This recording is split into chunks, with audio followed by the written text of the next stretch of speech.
Hello. OP classes के digital platform पर आप सभी का एक बार पुनः स्वागत है। आज हम लोगों को पढ़ने हैं 11 अक्टूबर 2020 के मोस्ट एक्सपेक्टेड करंट अफेयर्स। तो चलिए शुरू करते हैं और देखते हैं पहला प्रश्न है, वर्ष 2020 का शांति नोबेल पुरस्कार किसे दिया जाएगा? तो हाल ही में नॉर्वे की नोबेल समिति ने वर्ष 2020 का शांति नोबेल पुरस्कार विश्व खाद्य कार्यक्रम को देने की घोषणा की है। विश्व खाद्य कार्यक्रम ने वर्ष 2019 में कोरोना काल के दौरान 88 से अधिक देशों में 100 मिलियन लोगों तक खाना पहुंचाने का काम किया है। इसके अलावा भुखमरी का मुकाबला करने तथा विश्व में खाद्य सुरक्षा को बढ़ावा देने के लिए भी विश्व खाद्य कार्यक्रम बहुत अच्छे काम कर रहा है। इस वर्ष 318 से अधिक व्यक्ति शांति के नोबेल पुरस्कार के लिए नामित किए गए थे, जिनमें से विश्व खाद्य कार्यक्रम को चुना गया।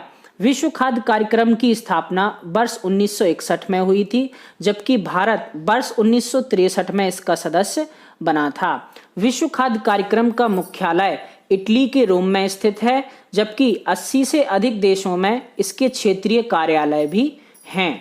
वर्तमान में डेविड बियसली विश्व खाद्य कार्यक्रम के प्रमुख हैं।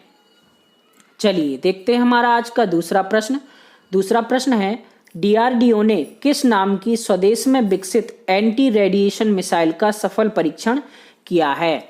तो हाल ही में defence research and development organisation यानी डीआरडीओ ने भारत की पहली स्वदेश में विकसित एंटी रेडिएशन मिसाइल रुद्रम का सफल परीक्षण ओडिशा के व्हीलर द्वीप से किया है।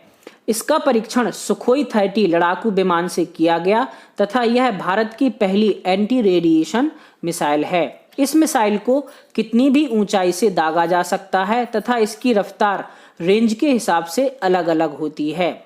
इस मिसाइल को भारतीय एयरफोर्स के लिए बनाया गया है। बात की जाए डीआरडीओ की, तो डीआरडीओ की स्थापना वर्ष 1958 में हुई थी। वर्तमान में डीआरडीओ के प्रमुख जी सतीश रेड्डी हैं।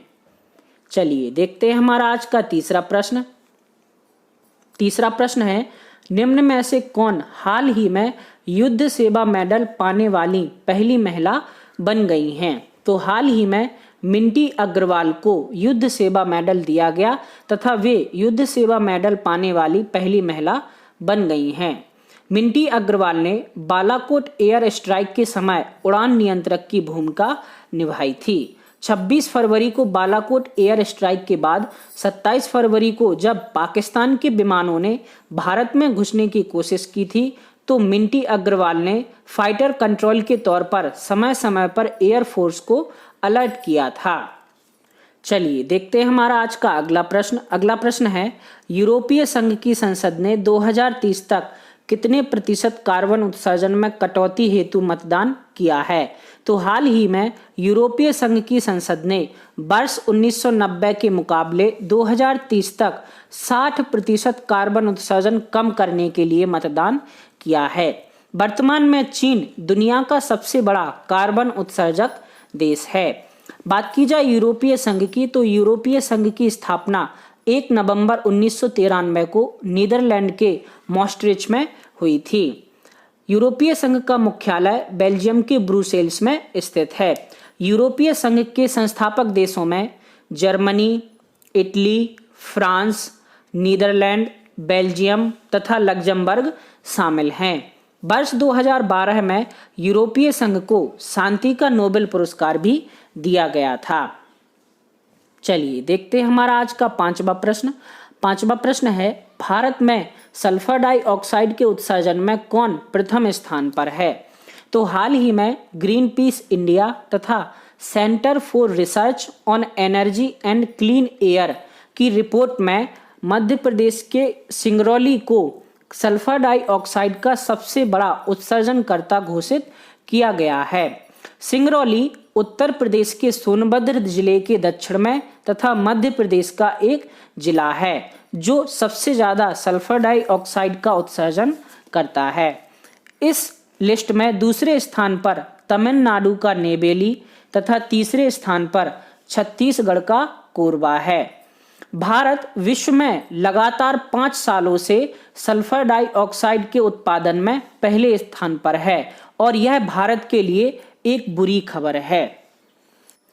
चलिए देखते हैं हमारा आज का अगला प्रश्न। अगला प्रश्न है, किस राज्य में सेंटर ऑफ एक्सीलेंस की स्थापना के लिए इजराइल के साथ साझेदारी हुई है? तो हाल ही में मेघालय राज्य में किसानों की आजीविका बेहतर करने तथा उच्च मूल्य वाली सब्जियों के उत्पादन के लिए इजराइल के साथ सेंटर ऑफ एक्सीलेंस की स्थापना के लिए समझौता किया है।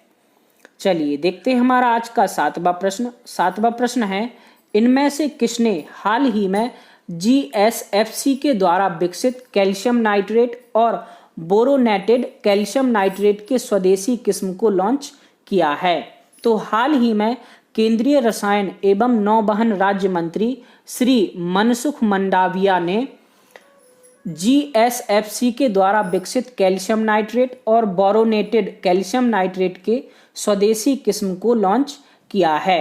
यह किस्म पहली बार भारत में विकसित की गई है। चलिए देखते हैं हमारा आज का 8वां प्रश्न। 8वां प्रश्न है, 10 अक्टूबर को विश्व में कौन सा दिवस मनाया जाता है? तो प्रत्येक वर्ष 10 अक्टूबर को विश्व मानसिक स्वास्थ्य दिवस मनाया जाता है। विश्व मानसिक स्वास्थ्य दिवस की शुरुआत 10 अक्टूबर 1992 को हुई थी, जबकि 1994 से यह वैश्विक स्तर पर मनाया जाने लगा। वर्ष 2020 की विश्व मानसिक स्वास्थ्य दिवस की थीम सभी के लिए मानसिक स्वास्थ्य, अधिक से अधिक निवेश, ज्यादा से ज्यादा निवेश है। चलिए देखते हैं हमारा आज का अगला प्रश्न। अगला प्रश्न है, ग्रामीण क्षेत्रों में 100% नल जल मुहैया कराने वाला पहला राज्य कौन सा बन गया है? तो हाल ही में गोवा ग्रामीण क्षेत्रों में 100% नल जल मुहैया कराने वाला पहला राज्य बन गया है। गोवा ने ग्रामीण क्षेत्रों में 2.30 लाख घरों में नल कनेक्शन दिए हैं। बात की जाए गोवा की, तो यह भारत का सबसे छोटा राज्य है जो कि पुर्तगाल के उपनिवेश में था। 19 दिसंबर 1961 को इसे भारतीय उपनिवेश में मिलाया गया तथा 30 मई 1987 को गोवा को पूर्ण राज्य का दर्जा दिया गया। वर्तमान में गोवा के मुख्यमंत्री प्रमोद सावंत जबकि राज्यपाल सत्यपाल मलिक हैं। गोवा की राजधानी पणजी है तथा गोवा का सबसे बड़ा नगर वास्को डी गामा है। चलिए देखते हैं हमारा आज का अगला और अंतिम प्रश्न। अंतिम प्रश्न है, किस राज्य में ऑनलाइन ई-संजीवनी OPD योजना की शुरुआत की गई है? तो हाल ही में गुजरात राज्य में ई-संजीवनी OPD योजना की शुरुआत की गई है। 10 अक्टूबर 2020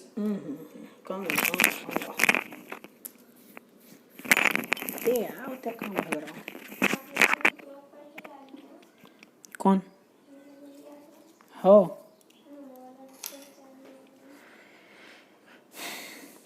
10 अक्टूबर 2020 का क्वेश्चन ऑफ द डे था, कोई विधेयक धन विधेयक है, इसका निर्णय कौन लेता है?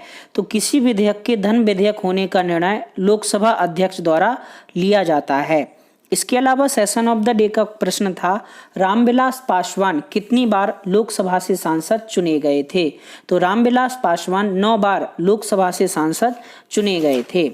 सही उत्तर देने वालों में शामिल हैं सोनाली मौर्य, मयंक मौर्य, सीतू सिंह, ज्योति कश्यप, दिनेश कुमार, नरेंद्र कुशवाहा, दिलीप कुमार, नैन्सी, मोहित झा तथा उदित कुशवाहा।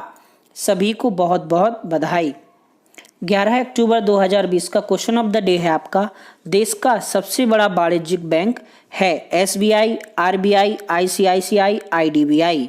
इसके अलावा सेशन ऑफ द डे का प्रश्न है, विश्व खाद्य कार्यक्रम के कितने देशों में क्षेत्रीय कार्यालय हैं? दोनों प्रश्नों के जवाब आपको नीचे कमेंट बॉक्स में कमेंट करके बताने हैं।